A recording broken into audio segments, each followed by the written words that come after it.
So yon guys, pag-aralan natin tong problem na to. Arrange lang natin yung mga fraction. Paano nga ba mag-arrange ng fraction in increasing order? In this case, may 5 tayong fraction. Normally, ang ginagawa natin dyan is yung crisscross. 9 times 1, 9. 8 times 2, 16. No? Mas malaki si 8 over 9 kaysa kay 1/2. Mahirap nga lang to kasi ikukumpara mo bawat fraction. So, I will give you a technique kung paano nyo siya gagawin. Kunin nyo lang si LCD muna. Lahat ng mga denominator na yan. In this case, 36 ang kanilang LCD or yung least common denominator. So, i-divide lang natin siya sa kanyang unang denominator tapos multiply natin yung numerator.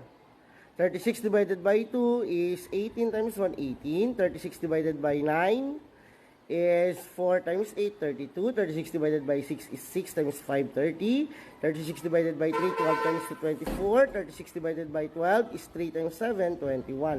I-compare lang natin lahat ng mga numerator. So, basically, yung pinakamaliit na numerator, yun ang pinakamaliit na fraction. In this case, 18, that's 1/2. 21, that's 7 over 12. 24, that's 2/3. 30, that's 5/6. And 32 over 36, that's 8 over 9.